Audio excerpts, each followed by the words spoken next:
Hello, everyone, and good morning. Welcome to our live feed update for August 20th. I'm your host, Taran Armstrong, and I'm here today to update you on everything that happened yesterday on the Big Brother 26 live feeds. It was day 35 in the house, and there was a veto ceremony. There was a move that was made. There was fallout. The house was reeling. And with me to talk about it all is Kevin Jacobs. How you doing, Kevin?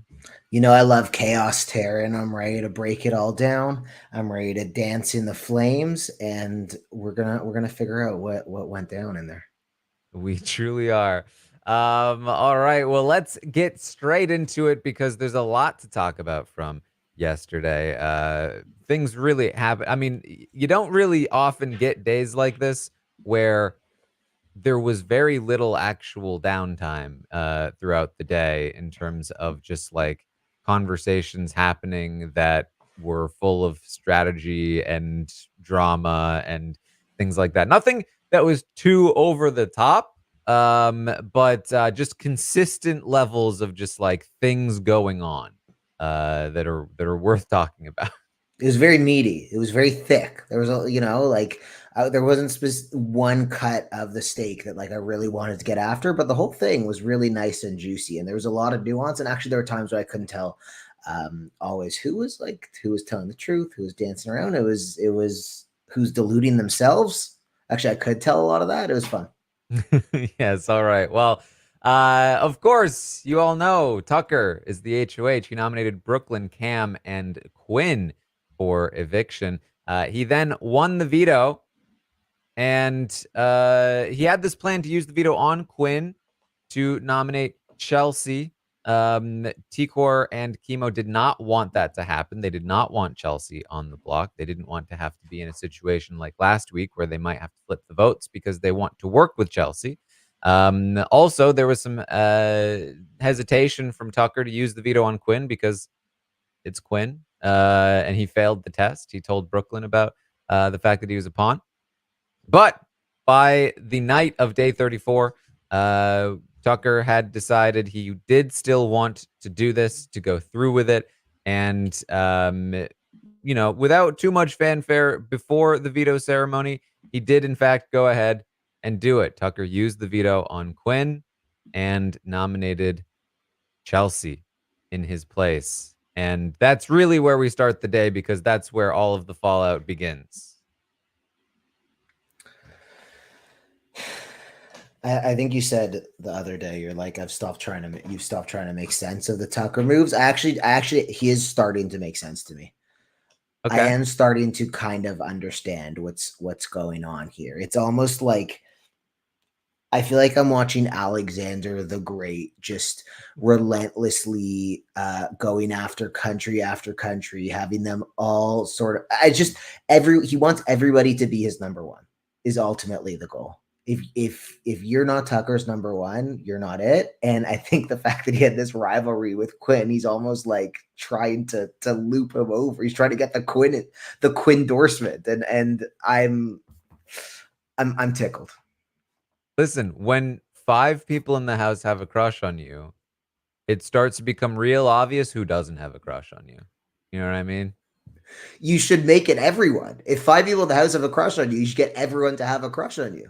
Yeah, that's what I'm saying. Like, listen, at this point, I might as well collect the whole bunch. Yeah, So, you got to get the Infinity Gauntlet. And I think the thing is also, Taryn, I well, personally, I have the mental fortitude to not fall for this. I don't blame people when you're in there and it's so intense and this person's winning power and they're naturally above you and they're sort of they're just this large looming figure. It's probably hard not to fall in love.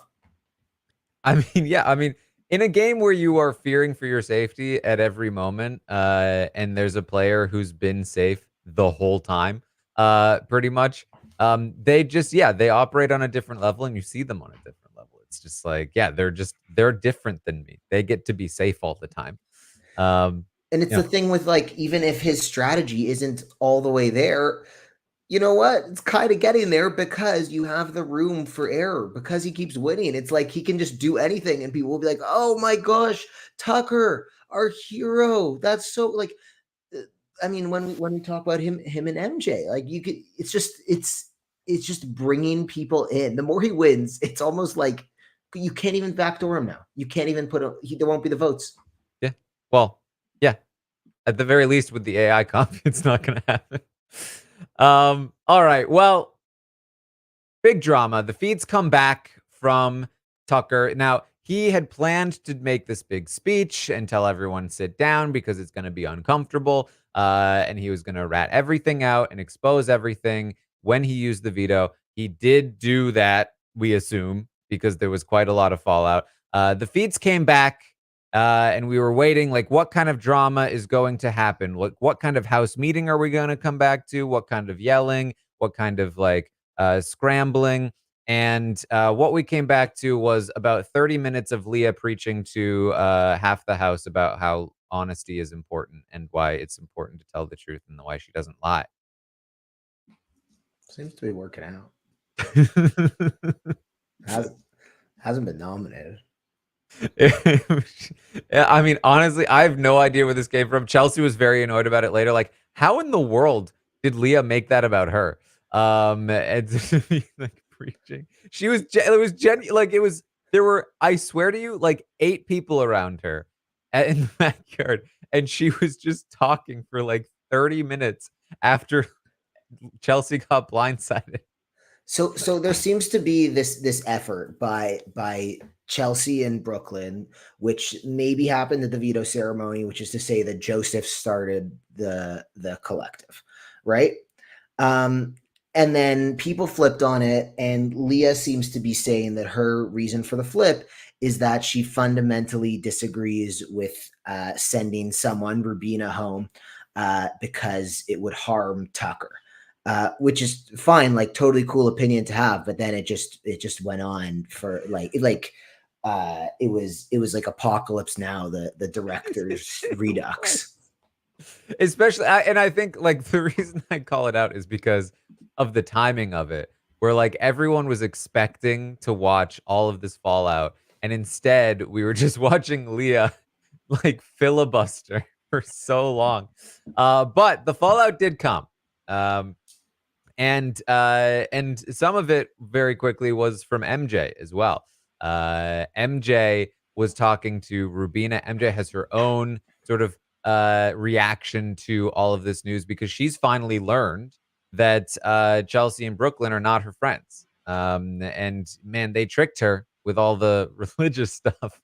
But they have been talking about her. She's found out that, like, oh man, they were going to vote me out if I hadn't won the AI arena. They were trying to trick me into not using America's veto. Thank God I did, because I wouldn't be here if I hadn't. And, you know, she's like, it's a good thing I prayed last night because otherwise this would not have happened and I would not have found out. And she says, Rubina, I just feel like Tucker and I, we're just in the same boat. We've bonded by both being in the same position. We both have to be winning these competitions. Everyone's coming for us. It's just the two of us, Rubina. And hey, I would have gotten voted out over you, is what I found out. Rubina's like, I'm not sure. I was told that I might have been voted out over you.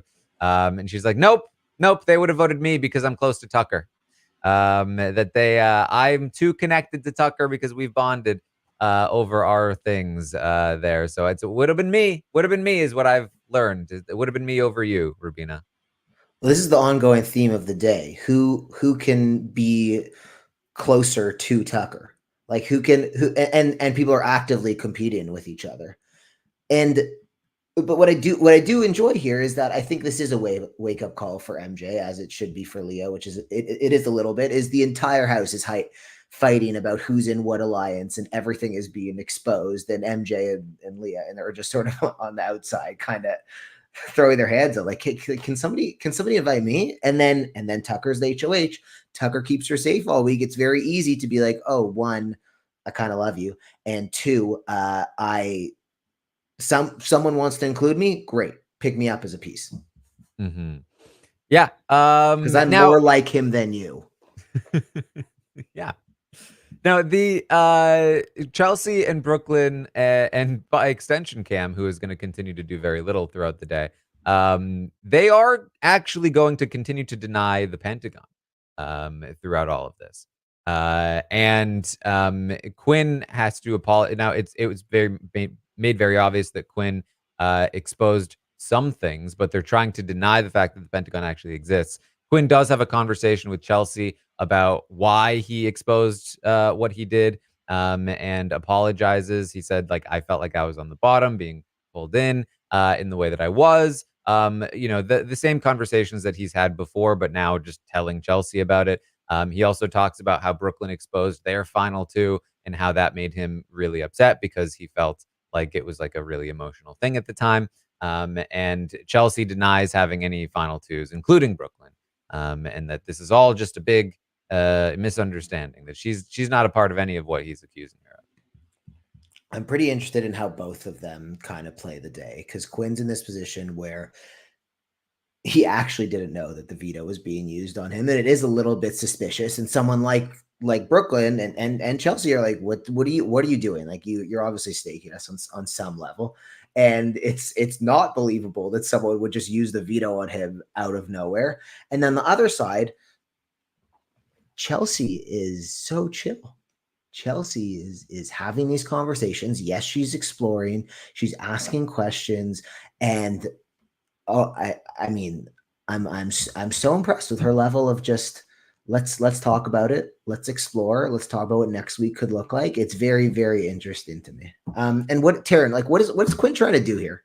What is he doing? Like, what's his play? Because he just had the biggest curveball thrown at him. Like, what is his purpose in this conversation?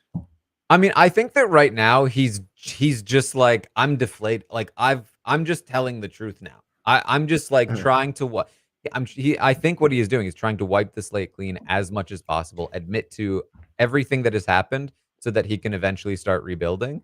But yeah, right now he's just like, yeah, okay, this is what it was. I did this. Okay. And like, oh, okay, over here. Yep, I did that, Tucker. Yep, sorry. I also did that. And oh yeah, yep, you're right. I did that too. But the truth isn't believable. It doesn't make any sense. Yeah, I mean, like Quinn right now is still very much like on the outside of a lot of things. And a lot of people are mad at him, and even the people that are like Tucker just used the veto on him, still wants Quinn gone. Still doesn't trust Quinn in any meaningful way. And in addition to that, the people that he's working with, one of the quick reactions from the veto was that Rubina and Chemo were going to start talking, and they're like, they're saying it wasn't real. Was Quinn lying to us about the Pentagon? I don't know. Chemo's like, I don't know. I think he was telling the truth because he told me a long time ago. But then I don't remember exactly when it was. And Rubina's like, right, but he could have told you that just to make it up because he was worried about Tucker. After the Tucker thing, he's like, yeah, I guess that's right. But maybe I feel like it might have been before the Tucker thing, but I'm not sure. I feel like maybe it was the reason why we got the underdogs. When did we get the underdogs together? And man, does this conversation last a long time. They are trying to figure out, was Quinn lying about the Pentagon? Is it possible that the Pentagon was not real and that Quinn just made it up to distract Tucker? And Seems to plausible distract from the Tucker thing. It could be. Everybody else is denying it. Quinn's saying this thing. We know Quinn isn't a reliable narrator. This is the position Quinn is in. Like, even the most obvious truths are being doubted. Someone could pick him up as a piece now. It's just it's very hard once you have 5 weeks of being caught in your own lies to, like, I actually don't know what the best thing is for him. Honestly, it is. I think that you can't. It reminds me of Cam from last season a little bit, like the player, not the person, where it was like, well, certainly somebody could pick Cam up, right? He's got nobody. But the problem with Cam is that he was just so openly self-interested, that like you just knew he would never like actually stick to anything you wanted him to do because he was too much of a wild card and self-interested at the same time. So you never could understand what he thought was best for him because he'd just go off and do a random thing that didn't make sense. So Quinn, I think, is not the same, but in a similar position where like you can't really trust Quinn to work with him unless you are like Chemo and Tikor, the people that he actually liked and wanted to work with. And even now, that's kind of faltered. So he doesn't really have like that emotional connection to lock onto. And if he doesn't have that emotional connection, then he is wild card enough to just do anything. They dropped the ball by not repairing things with him faster, because he would. I do think he is. Yeah, there's a perception that he might just go off and do something selfish, but I mean, like, I still think this is a card that can be played. He's very good at comps. He's shown that. He is self-interested. Good. You know how he's going to act. Treat him as a self-interested player and then play him like that. I just think Chemo and Tikor could have it would have been so easy to just bring him back in the first couple of days this week. I completely agree. So they and then they're in charge, not him. Right. Yeah. Rubina and Chemo also talk about Joseph. Joseph, sort of almost a similar situation, but slightly different. They also don't trust Joseph. They really don't trust Joseph. Rubina in particular really doesn't trust Joseph. They both recognize, and they'll later talk to Tikor about this as well.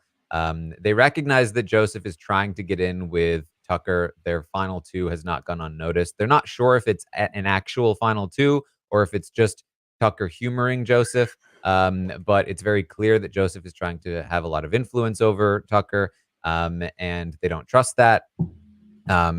And just in general, they don't really trust Joseph. They don't talk to him that much. And he's the guy. He says it. He's the guy that made the collective in the first place. Then he flipped on it. And like he's constantly talking about how he made these alliances. And Rubina says, well, I think the only reason he flipped on it is because he knew to protect himself. Like, he knew that the votes weren't there. He knew that that the wall was coming and that Tucker would win the wall. So he just was trying to protect himself from Tucker. That's why he flipped with us, not for any other reason. Why else would he flip on his own alliance? And so there's a lot of talk about Joseph within the Sixth Avenue folks here today. So I'm just laughing because for me Joseph is continually up and down. Like, sometimes I'm really high on him, sometimes Right? not so much. So he has the social awareness to change his vote based on body language and a couple small pieces of conversation and hand holding at the vote. But if you change your who you're voting for at the eviction, you're going to have to deal with stuff like this. This is part of the downside. He's on the right side of the numbers, but if you're going to flip your vote right there, it kind of shows, well, maybe you're not that trustworthy. I will say one thing that he has going for him. They might be having this conversation. I think he's doing a really good job of managing his threat level at this point. I don't know what his extra crying and hiding in the room or whatever is, but even if people don't trust him, I can't see tell me wrong. I can't see a lot of people wasting an HOH on it. Maybe nominated him, but he's just he's in this weird middle zone at this stage of the game where threat management is so important. And he's doing a good job just being like, oh, Joseph. Yes. And that's the thing. Like, the problem is that I think right now feels like he's setting himself up for an end game. And I don't think that's quite true. I think his end game looks really bad right now. But he's not going to sit beside Tucker. That's not realistic. Right? Hold me accountable. I don't think that final two is not listen, happening. I agree. I don't think it's likely that it will happen. It's wild to me that he actively wants it and thinks it will work.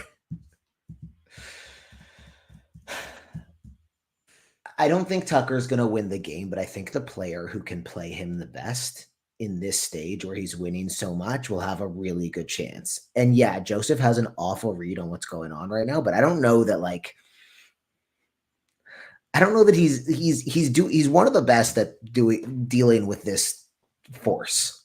I think he is the best at manipulating Tucker. And I think that has really helped him in the last like week or so, for sure. Maybe Rubina's jealous.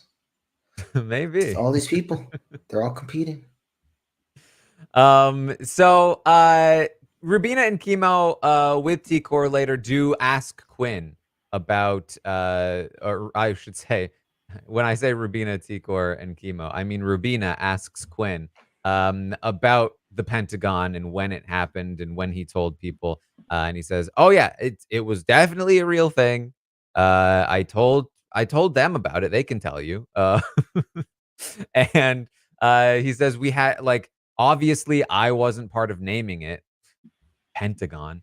We had like a little symbol. It was this, but it doesn't even make any sense. Like we would put our hands in the middle, like we would all put our hands in the middle. It's just still not a pentagon. It never made any sense. And like the way that he's explaining this is just so believable. And it's part of why like having little symbols and names for your alliance, like it does make it a lot easier to rat out later on because these little details are so believable when you eventually say them.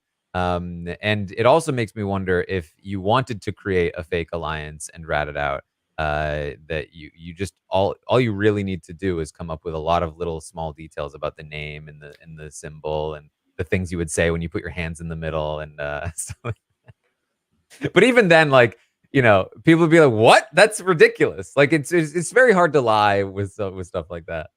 Like a great lie doesn't have too many details, but you Mhm. know enough that if they ask for more, you have it.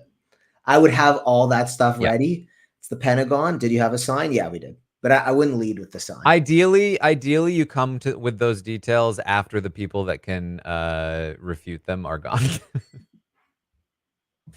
Um, Well, yeah, then you could just say anything. They're out of the house. yeah. So that, they at this point, they were like, "Okay, yeah, this makes sense. This feels very real."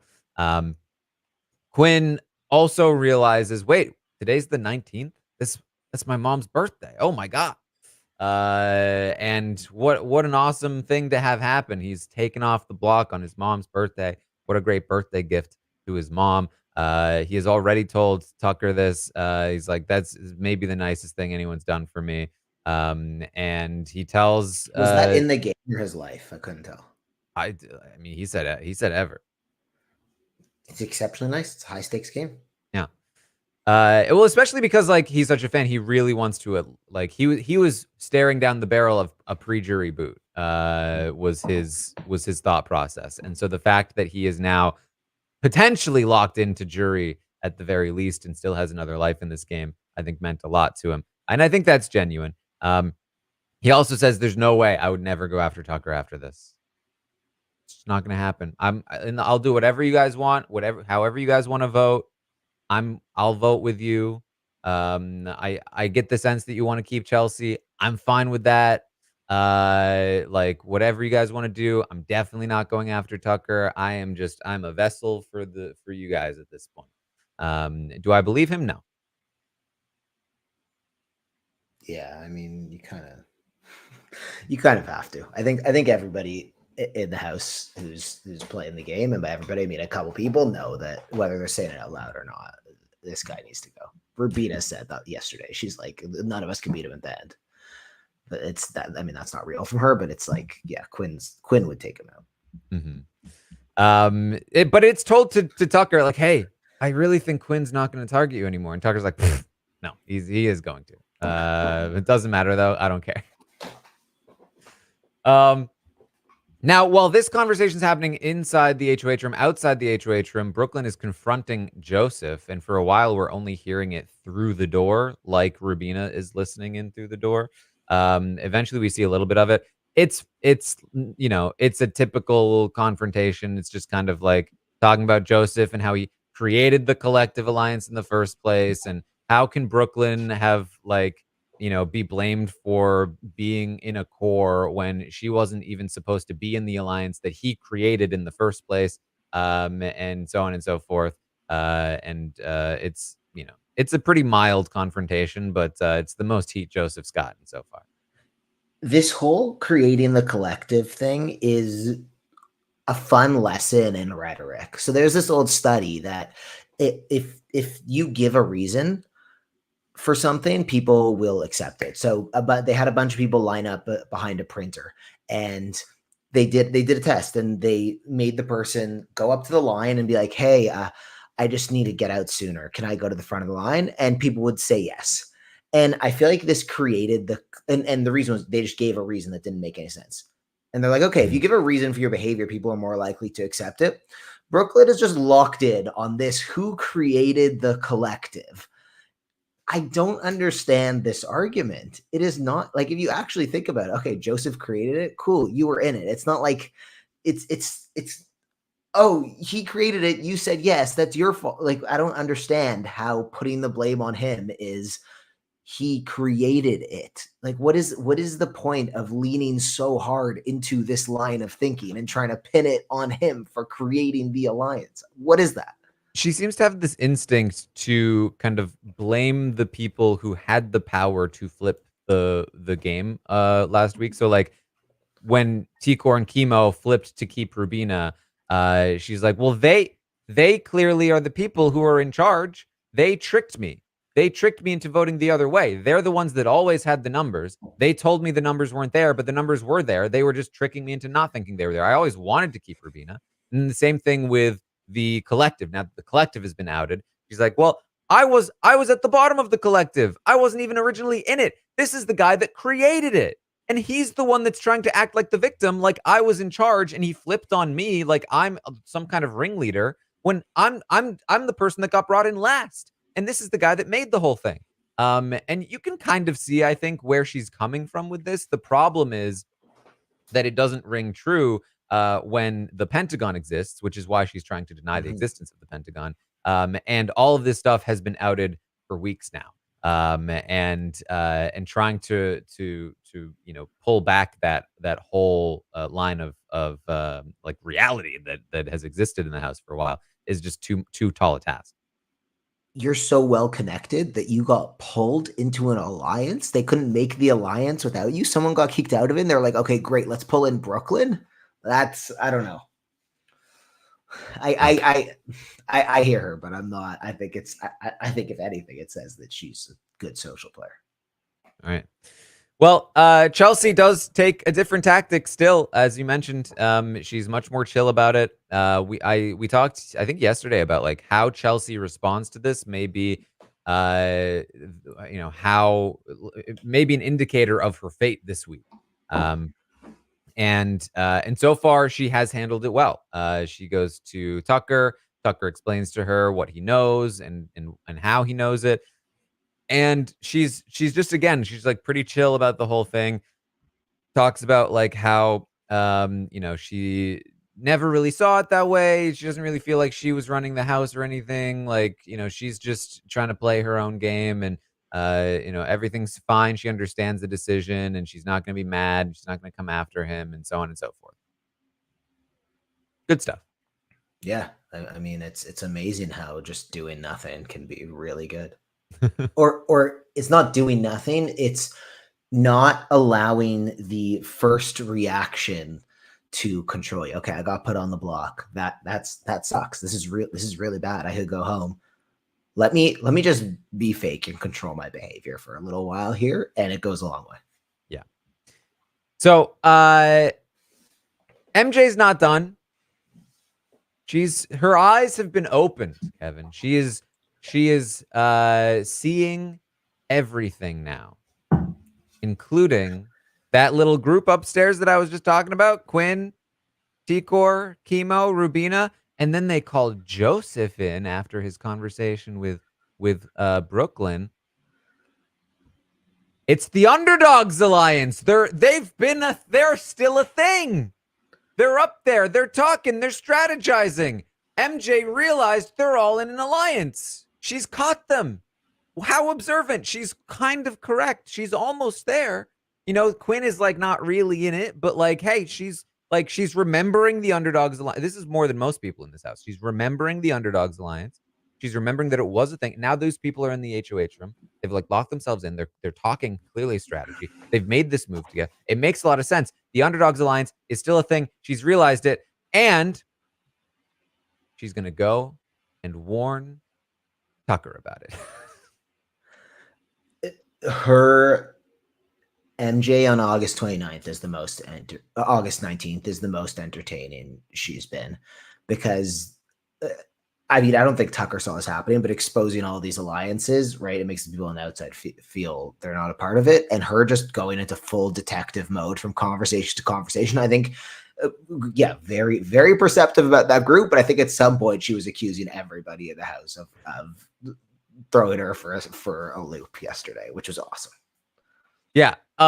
It's important to recognize that in MJ's mind, as she was explaining to Rubina, it's her and Tucker. Like, it's those two. Tucker is telling her, like, a lot of people wanted you on the block, by the way, which is true. T-Core and Chemo wanted her on the block, but he didn't do it. And the two of them have bonded because they're the two survivors. They're the two people who have been winning competitions, being targeted. Exactly. It's the two of them against the house. Weeks trying to get her up, but it doesn't matter. This is how she sees it. Yeah. And she doesn't even consider the idea that Tucker is in that. They're like, she's like, I can't believe they feel so comfortable using your HOH to have this alliance meeting with. Disgusting. Disgusting. It's like, yeah, it's because it's his alliance. It's he did it. So of course Tucker just immediately lets them know, like, hey, by the way, guys, MJ's suspicious of you hanging out in here. His responses to her are awesome. Also, like he just throws out these, like, at one point he goes, "The truth shall prevail." Well, yeah, that's his line. It's just he's doing all the things that he says he doesn't like. He says very much so. He says he doesn't like people playing a game where they're making multiple deals and they're making other people, people feel like they're their person or whatever. You just do it. I love the hypocrisy. I'm here for it. Don't get me wrong, but he is doing it. Yeah. All right. Well, T-Core is gonna go and talk to Brooklyn. And she's still feeling bad. She's still feeling bad about the whole situation. She kind of blew up the house. She kind of flipped everything around. And she didn't mean for it to go this way. This is not what she wanted. She didn't want Chelsea on the block. This is not what she feels bad. I'm sorry. I kind of caused all of this. I should have told you. I wish I had told you ahead of time that we were going to make that move. And Brooklyn kind of like starts crying, says like, my loyalty is being used against me. And now nobody believes what I'm saying. Brooklyn's kind of been turned into this house pariah right now. Like, everyone is distancing themselves from her. And so she's like, oh man, because I was loyal to my people, that's being used against me. But you know what, T-Core?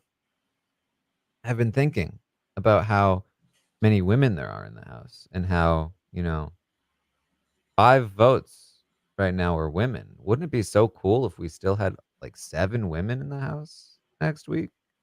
Like there's a man on the block right now, and there are 5 votes that are women. I was just thinking about that. I mean, Brooklyn manipulates T-Core. Plays her like a fiddle here, like just exactly what T-Core wants to hear. And this is the most impressive work that Brooklyn does all day. She's a great villain, Brooklyn. It's like her response is so different from Chelsea's in that I think she spent the first like hour after or more just brooding. Yep. The two of them were having a conversation, and then like all their conversations are pretty sort of the tone changes, but yeah, like tell T-Core what she wants to hear, and you know what? Maybe there is a new group because that group of 5, like that's a very good group for Brooklyn. Yeah, and so T-Core says, I do want you to stay. I would love for you or Chelsea to win the AI arena, implying that she would want to vote out Cam if she had the opportunity. She says, I never wanted this. I never wanted Chelsea on the block. I tried to prevent it. I couldn't. I'm annoyed that it's happened. And what I would love to see is me, Chemo, Rubina, you, Brooklyn, and Chelsea make it to the end together. That 5. And Brooklyn says, yes, I love that. Honestly, those are the people I told this to Chemo. I feel like we were just meant to play the game together. And Tico's like, yes, that's what I'm saying. It's just it couldn't be more obvious that like Brooklyn is just telling Tikor what she wants to hear because she's literally in the position where she has to. But it is what Tikor wants. It is what Tikor has wanted. And so she's Brooklyn's just like, yeah, and I can stay and I want to go after Tucker. He thinks he's God. And I'll go after Quinn, the guy who backed the bus over me. Those are my 2 targets, and the 5 of us can make it to the end. I think this would be great. Not just T-Core. I want that too. I want the Brooklyn Revenge Tour. I want her to win HOH next week and put up Tucker and Quinn together. That's good TV. I'm here for it. Yeah. Now both Tikor and Chemo also talked to Chelsea, let her know that they want her to stay as well. And you have to start thinking now, okay, if Tikor and Chemo want Brooklyn to stay as well as Chelsea, and those are the 2 people that Tucker primarily wants out. He actively wants to keep Cam. He wants to make sure that one of Brooklyn or Chelsea leaves. Things start to get interesting in terms of the vote again. Yeah, there's a lot to break down here. So the T-Core and Chelsea conversation, I think this is a sick move, and by that I mean good, sick, wicked, wicked good by T-Core. She flat out says to Chelsea, "I'm giving you my vote this week, Mhm. and I'll work to make sure you stay." There's been a lot of talk about how this season, maybe there aren't any like masterminds in there or anything like that. There is an added level of difficulty with the 3 knobs in the AI arena. I don't think that makes things easier. I think it adds a lot more variables. So T-Core saying, "Hey, I'm going to keep you like within a couple hours of the veto ceremony," is a pretty it's kind of a risky move in a couple ways, because you don't know what's going to happen in the AI arena. You don't know who's going to be left. Tucker's this extreme force who's going to push it one way. But her saying that, Chelsea's hers. Like if Chelsea ends up staying, if she's on the block at the end of the week and she ends up staying, and T-Core is the first person to say, "Yeah, I got you," she's there. The other thing about it that I like here is that it's pre-jury. You can tell her you're going to keep her. Like you can say, "Yeah, I'm 100% keeping you," and then she goes home and she's not on the jury, so it doesn't actually matter that much. But it's creating a very complicated next couple of days, I think, because there are a lot of different scenarios here, and because Tucker wants Cam to stay. Yeah, I mean, my biggest thing, because I completely agree that I like that T-Core is doing this with both Brooklyn and Chelsea for what it's worth. I think that Brooklyn absolutely again has just like played T-Core like a fiddle in that conversation. I don't think she cares about any of this, but how much does that matter, at least in the short term? When who else does Brooklyn have right now, right? Now there are risks attached, as you said, but like my biggest issue with what T-Core and Chemo had been doing the previous few days was that they were fighting so hard for Chelsea, um, and they barely had the relationship to back it up strategically. So I like that T-Core is now actively talking to Chelsea and saying, "I've got you. I'm going to be campaigning for you," so she can actually get credit for what she's been Yeah. doing Yeah. with Chelsea and actually develop the relationship that she has thought was there in the first place, essentially. The extra step you need after that, because it's not just that, is T-Core and whoever she pulls this move off with, they need to get Quinn or Joseph involved, and then they need to throw Quinn or Joseph uh under the rug. I forgot the idiom for a second. Under the rug, because there are already questions about both of them. So you play on those perceptions, because if you're going to do this 2 weeks in a row, you just can't be at the center. Chemo and Tigor can't be responsible for this move a second. You can be behind the scenes, but people can't know it. So you take those super fans and you throw them to the wolves after this move. So let me just quickly run through this, and we'll talk more about it throughout the day. But um, there are 9 votes. You need 5. Tucker, you kind of have a hard time seeing him change his mind about Chelsea or Brooklyn. He has talked to Cam about working together again. He has made declarative statements about how one of the two of them needs to leave. And he's very seemingly set on this, and he's not somebody that changes his mind very easily. So Tucker is seemingly, if let's assume he's going to be very adamant, it must be one of the two of them. With Tucker comes Angela. So that's one vote.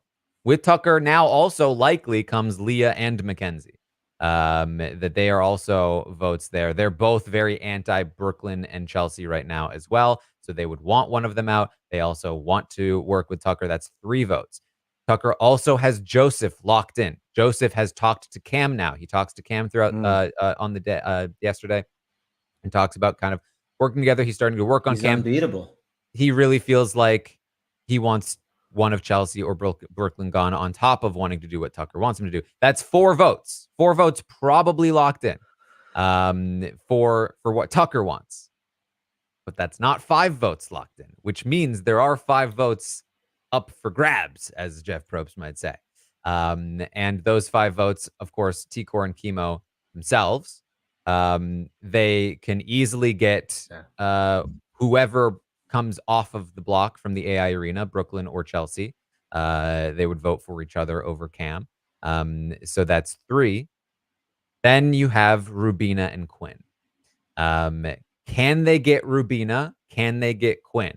Is the question. Quinn already has pledged that he will vote how they want, but there are competing interests there. He will vote how Joseph wants, how T-Core and Chemo want, how Tucker wants. How does he decide? Well, I can tell you that he probably would be inclined to keep Brooklyn or Chelsea over Cam right now. He has a better relationship with them.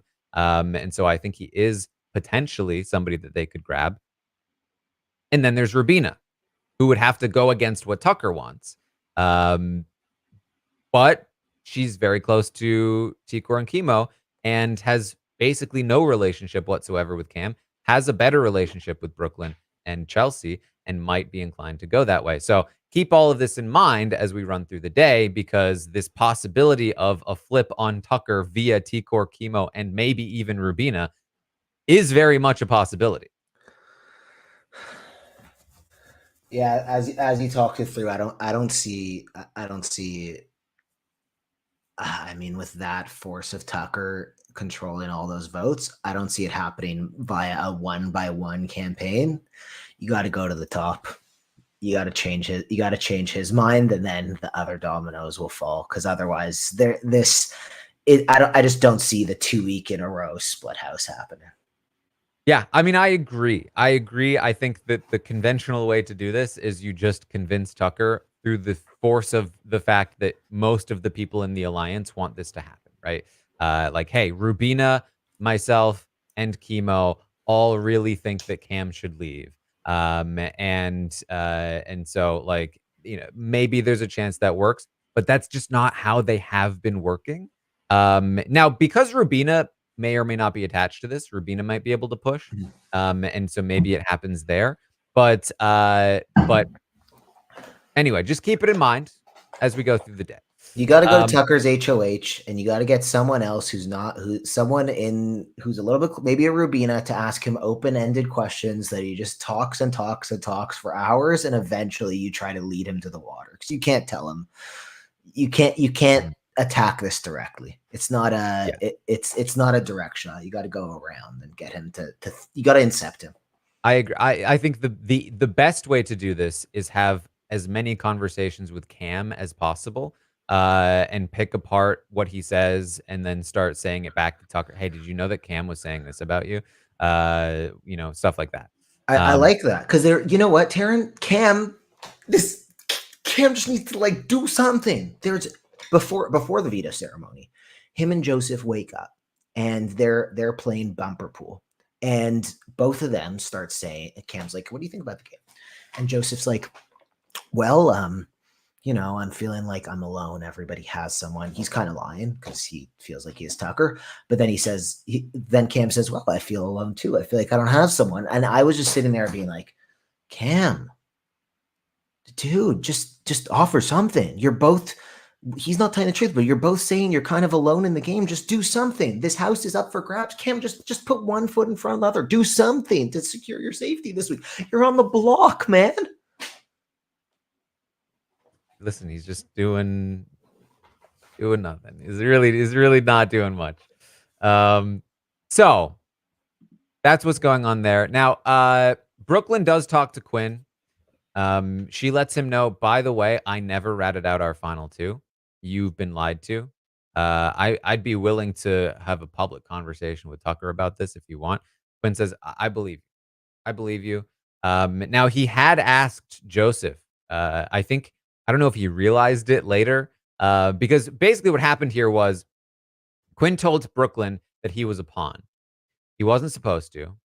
Brooklyn went to Tucker and ratted Quinn out and said, hey, Quinn told me that I was the target. And that got Quinn in trouble.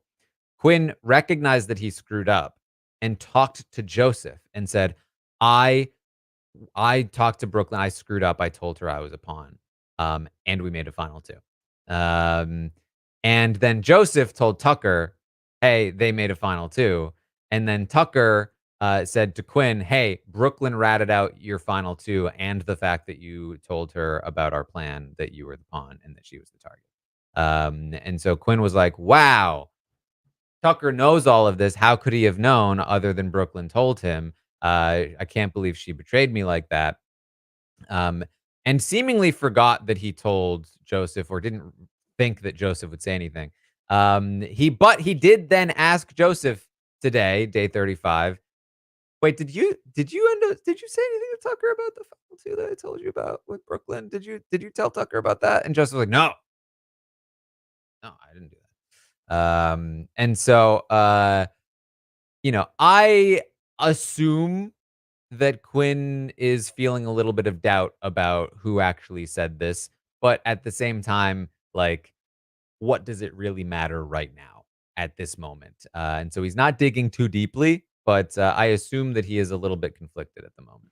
Yeah, I found Brooklyn to be pretty compelling in this conversation. She Yeah. just had so much conviction. It was very believable. The threat of a public conversation is also something that you don't bring up unless you're either really locked in on a lie or you feel very strongly that you're telling the truth. So I think she handled this really well. In terms of also, again, it's one of these things like starting the collective. We have a final two, like you didn't do much with it. You're HOH once, Quinn, and you kept her safe. Also, this final two happened recently. Like it's just we're fighting about something that's irrelevant. How are we going to move forward from this? And the more you focus, even though Brooklyn handled this really well, the more you focus on this little like minutia, I don't know that it goes anywhere. I don't know if the truth comes out, that Tucker is going to be like, yeah, Joseph told, there's no logical conclusion. Like, what are we trying to get out of this conversation?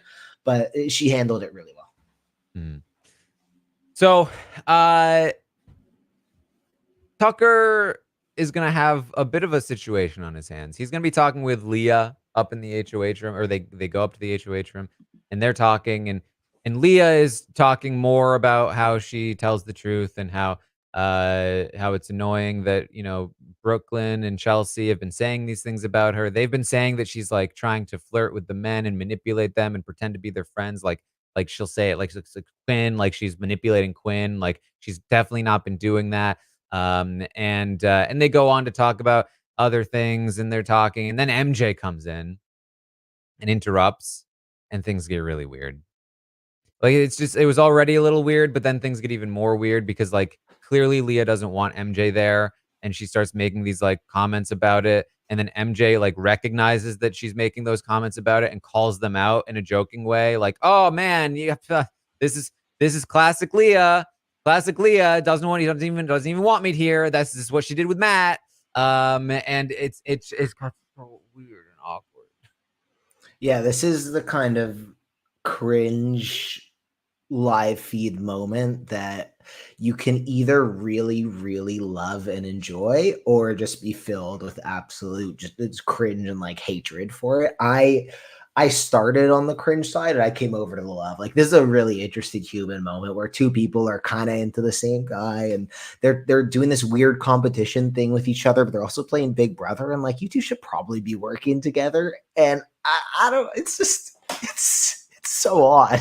It felt very much like they were both very obviously like competing for Tucker's attention in this moment, and like they're following him around the room, and like just make taking these shots at each other, while also still being like, oh, but we're still friends. And they even had a conversation in the day about like how they're still working together, even though they've both talked so much trash with each other at this point. um and it's such a weird vibe. And of course, while they're up there, Chemo is going to talk to Rubina and let her know, like, hey, and this is what he talked to Tikor about the night before. I'm a little worried about Tucker and Leah and MJ. I'm a little worried that they're like, he's going to get closer to them. He's been talking to Leah so much. He's been talking to MJ so much. He refused to put her on the block.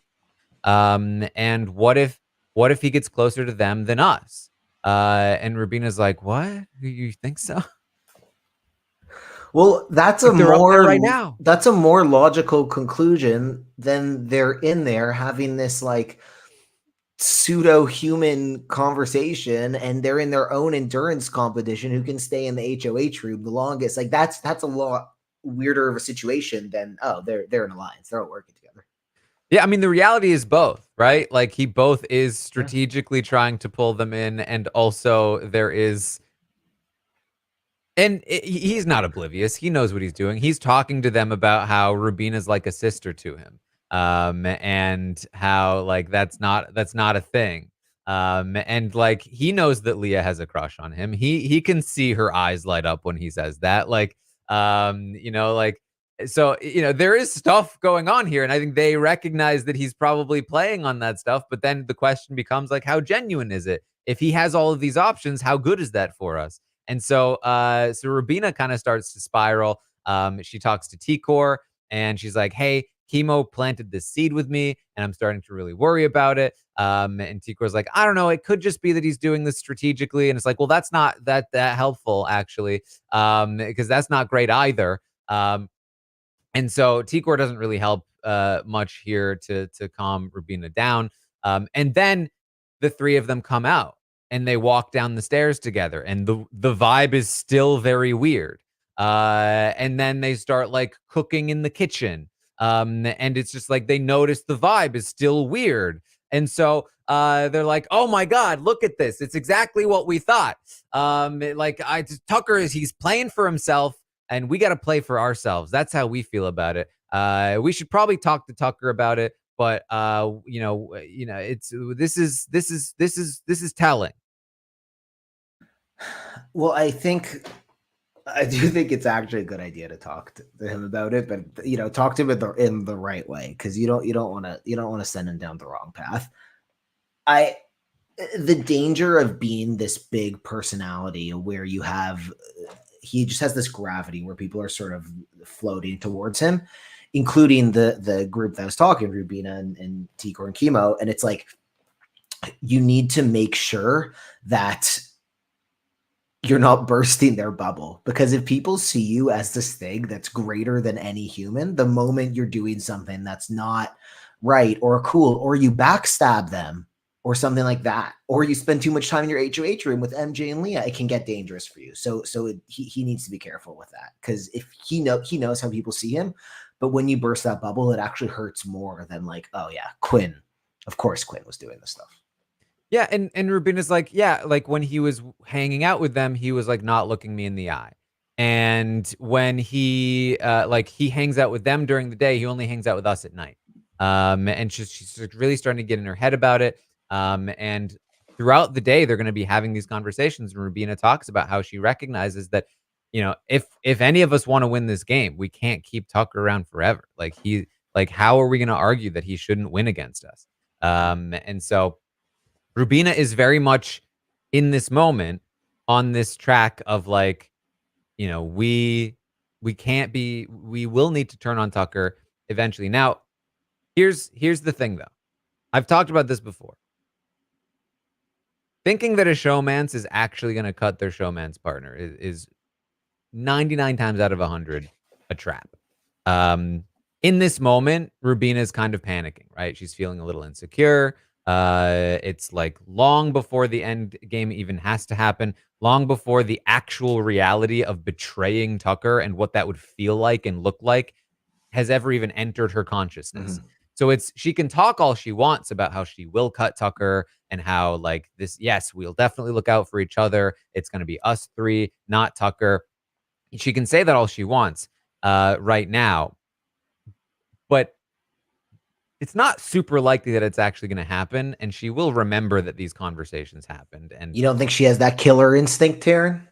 I think that Rubina has a killer instinct, but it's just like you don't often cut your showmance.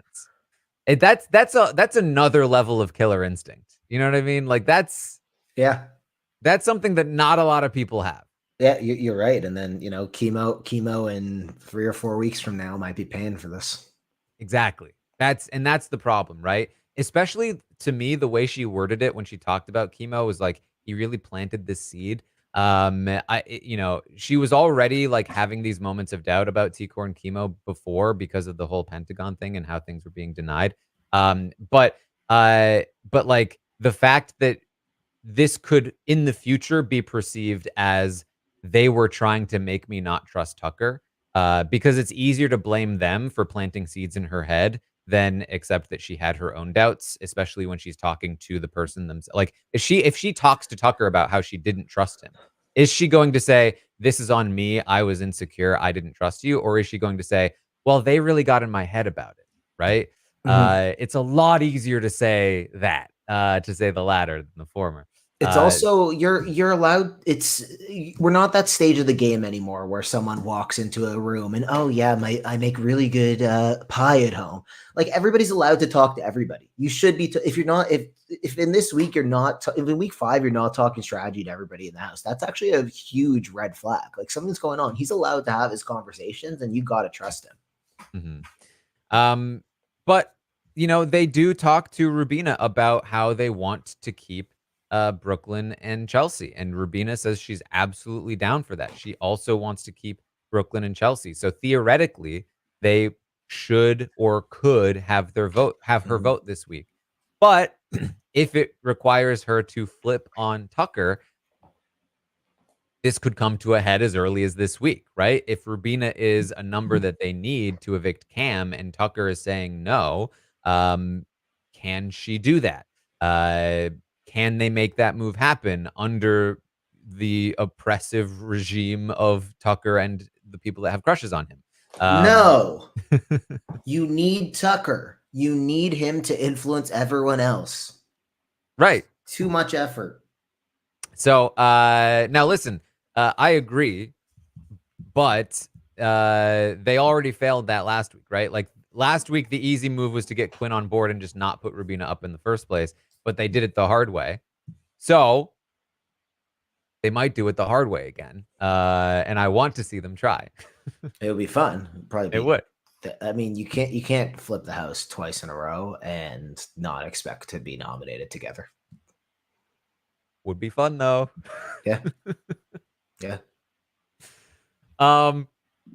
So they also talked to Rubina about the final 5 with Brooklyn Chelsea. She said she's down for that too.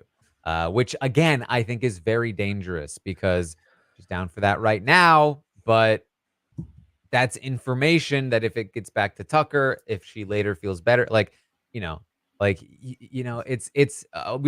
mentioned this before, but it's like when, you have a friend, they've got a significant other that they're mad at right now. And maybe you don't like that person. And so they're venting to you and you're like, yeah, they do suck. You do deserve better. But then that was just a fleeting moment for them.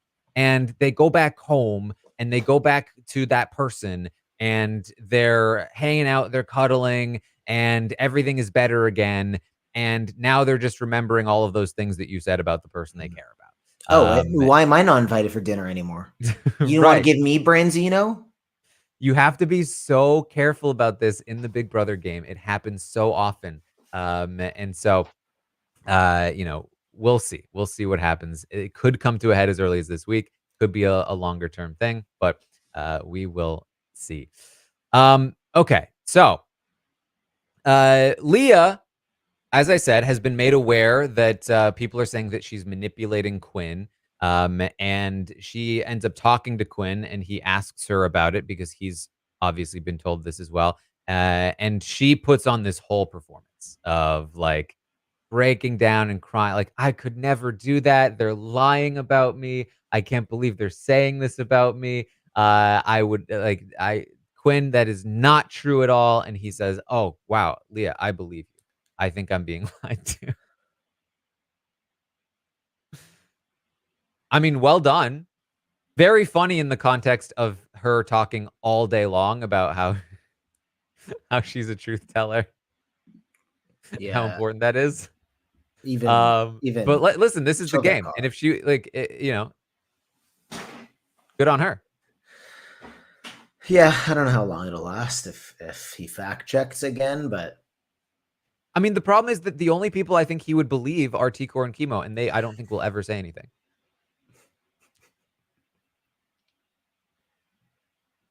Maybe Joseph, but I don't think Joseph would say anything either because he's going to protect his crush. yeah, she has a way around some players. Yeah. So, speaking of Joseph, Joseph tells the cameras that it's been a tough day. He's been emotional. But part of his strategy is to play that up and spends a bunch of time alone so people will feel bad for him. And I don't love that as a strategy personally. Because I don't think it's working. Like I think in his mind, I think what he's imagining is like Dan Giesling, like you know, blanketing with a pillow on the bed and being like, oh man. But the reality is that people are just like, Joseph's kind of sketchy. We don't talk to him enough. When you feel something in the house, if you can accentuate that feeling for strategy, it can often be a good thing. So if he's feeling sad after that veto meeting and he can use that strategically, that's kind of good. The issue is this was going on and there was just a big innocent group hang going on in the backyard. At some point, the lonely loser act needs to turn into like a lovable weirdo. Like people want to feel positive. They want to feel like an ownership about your growth or something. And he kind of did this after Angela's whatever in week one. You it's just a lot. Just go outside. Just go sit there outside, laugh at people's dumb jokes. Like you kind of need to be with the group a little bit, and that has me concerned. I do think it's great for managing his threat level, and he will probably survive for a couple weeks. But if somebody needs an easy nom, again, Joseph, like not part of these groups, like I don't know. Yeah, I mean, like, because the problem is that Joseph doesn't have like the emotional connection to players. Like, you know, we talk about Dan, and it's very hard to compare to Dan, obviously, but like Dan very much did have like these very personal connections to people, like very emotional connections. And so when Dan felt bad, there in a public way, people really like their hearts just, oh, we feel for Dan. It's our fault Mhm. that he's in this position. People are mad at him. And then Dan would lay in that bed for like a few hours, and then he would get up and start talking to people, and he'd be like, "Oh, guys, hi," and they'd be like, "Oh, Dan, we're so sorry," and he'd be like, "It's fine, it's fine." But that's not what's happening with Joseph right now. They don't, I think, even know that he had an emotional day, because like he's just kind of very even keeled and chill. You're So right. like, The whole point of having an emotion that you play in the game is you need transfer of emotion. Like right. you need other people to feel what you're feeling. But if you just feel that alone and that's part of your game, nobody else is feeling that. They're just outside in the backyard talking about back home or something, talking about what was it, Rocket League, you know? Right, yeah, they're talking about that's what I mean. Like he's up in like the have not room, like, oh man, I'm feeling pretty down, but I'm in here and I'm playing it up so that everyone feels bad for me. Nobody can see it though. Like they're hanging out there. Like, like, and this is, I think, part of the issue because there's going to be a lot of talk about Joseph throughout the day from Rubina, from Tikor, from Chemo, and certainly from the other side of the house that is very not fond of him. But like, um, he nobody tr not a lot of people trust him in the game, and part of that problem is all this time spent alone, I think. Something that's commented on a lot is that Joseph will, when talking to people, be like, he'll be very efficient with it, which in some ways is good because he'll get in there, he'll be like, "Hey, we're talking. Oh, I shouldn't be in here too long. We shouldn't be seen together. I'm gonna leave now." And he gets out of conversations. He doesn't linger, and I think because of that, he loses this, like, emotional connection to people that others have, and so, uh, what they talk about, Rubina and Tikor talk about this not long after he says this to the cameras. They're like, "Yeah, he's just so sketchy." Like, he talks about creating this alliance and, he's going around the house today talking about how he's really upset he's really mad that people called him scared. That he was called scared, that he's playing a scared game. He's like, "I don't play a scared game. I created the collective alliance. That's not a scared game." And, like, that's the thing he was really offended, about. And, like, that's what he's, like, again, like, trying to elicit some sympathy for, like, "Oh, they called me scared. How dare they?" Um and they're like, so he's doing all these things, and he's just it's not, and there's not they literally say this, there's not any actual reason why we shouldn't, like, his actions don't tell us that we shouldn't trust him, but we still don't. We just still don't trust, like, there's something it would not surprise us in any way. We would not be shocked if he turned on us and betrayed us and did something weird. And that's why he's a good scapegoat for other people, because especially at this stage of the game, if you don't have those relationships, which again, there's still space to build them. You can sit down with someone for 2 hours in there, and it could feel like a week or a month of time in the regular world. And with him, it's if people think that you're sketchy, if I'm in the house and I'm playing around him, I'd be like, all right, this is a perfect guy to throw under the bus because they think he's going to do this stuff anyway. Rogue vote, Joseph. Someone flipped, Joseph. Someone threw your clothes around. Maybe you don't have a final two with them, Joseph, you know? Yeah. I just wish because I feel like he has so much more potential. And I feel like this strategy of like actively avoiding conversations and being alone a lot is very like actively detrimental to his game. And then the other thing obviously is like this constant like hyping up of his own game and how he created alliances and how he doesn't play scared. But I feel like we see what he does with Tucker. He spends enough time with Tucker Mm, to really get in there. And if he spent that much energy on other relationships, I think he'd be in a much better position long term. He yeah. still has plenty of time, but like he's so overconfident about his position. He talks to the cameras about like, I trust everyone in my alliance. I think I'm good with everyone in the house except for Brooklyn and Chelsea. And like, he's just not. He's just like a lot of those people don't. They're literally at that moment talking about how they don't trust him. He just has so much potential, and I stand by that. His Yeah. superpower is threat management. What might be really interesting is if he does find himself on the block and he has to turn the jets on a little bit. Mhm. I'd be interested. Like even when Cedric asked him to be a pawn, I know Yeah. this is wild in this house, but he simply said no. I know, Yeah. crazy, but just having those instincts, he has them. I just want to see him double down and kind of start making the moves because I know, yeah, we're all playing for jury, blah blah blah. The game's about we're 5 weeks in, not halfway done, but 5 weeks in. Let's focus up and let's start playing because if you don't do it now, you're gonna find yourself maybe you find yourself at week 8 or 9 or 10 and you haven't done anything, and then you're just being dragged to the end. Yeah. My worry for him right now is that like he's if anybody outside of like Sixth Avenue and or Quinn, so like even not Leah, but like I think MJ, certainly like any remnants of the Pentagon right now.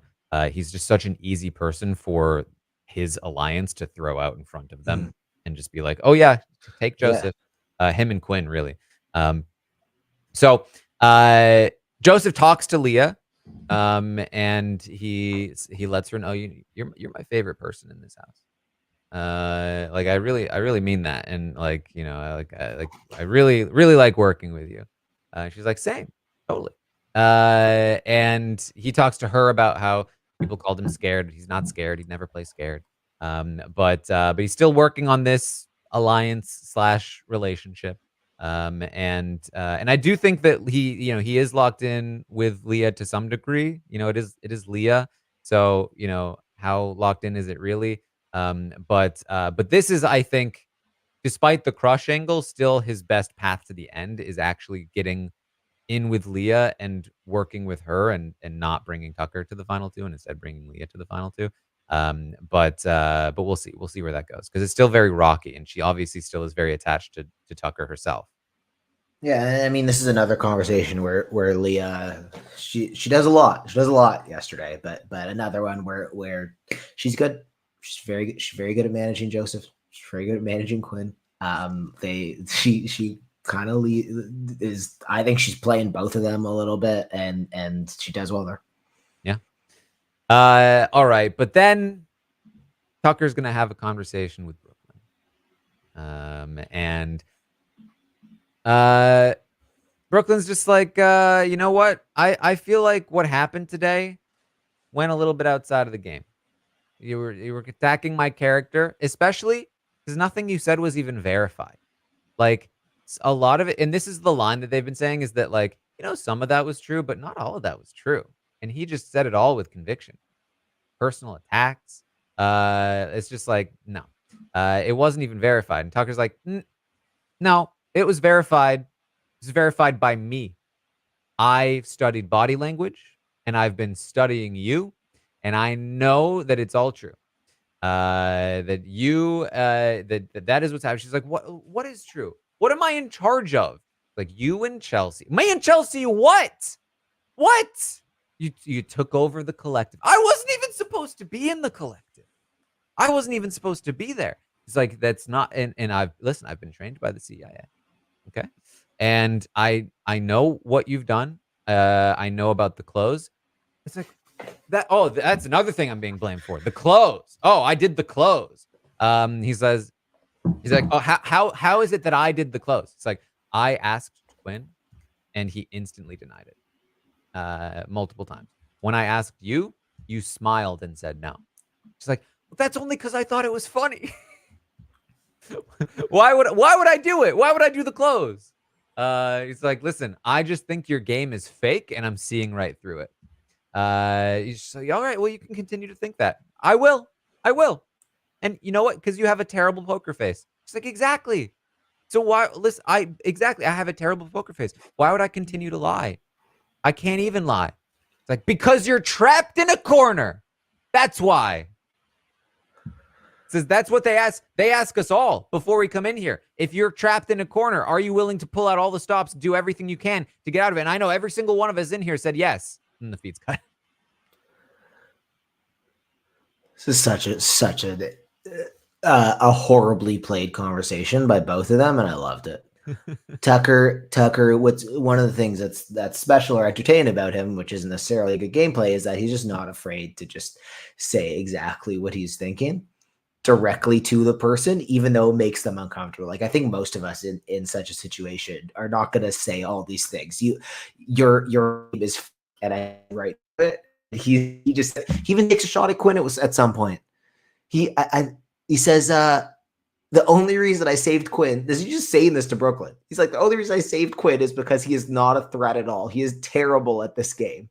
It's such an interesting conversation. Brooklyn also is like, she's a little bit assertive here, which I actually don't know what the best play would be, but it's just such a ridiculous battle of like two pretty strong forces.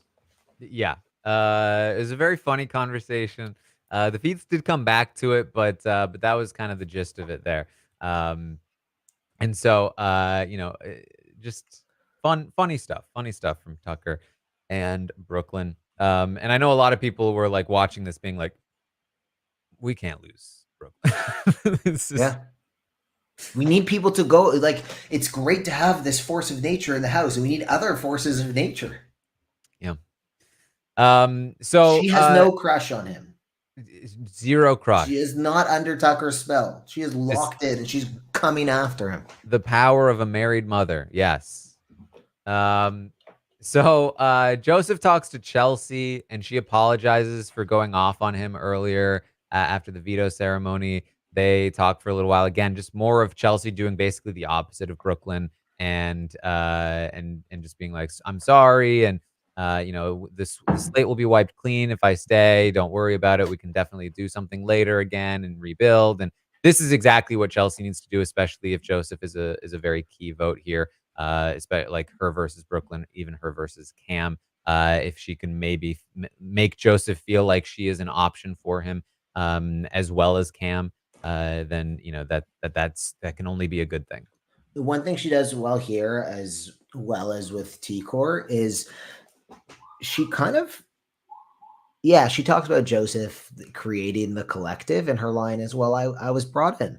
And the conclusion that she makes is, if somebody, I'm not going to go out building alliances, but if somebody brings me into one, I'll say yes. It's almost like you create your ideal combination of people and then bring me in. That's a pretty compelling argument, especially in a house where a lot of the structures have been blown up and are rebuilt and you don't know what's real, what's not. Like, I I'm really into this campaign.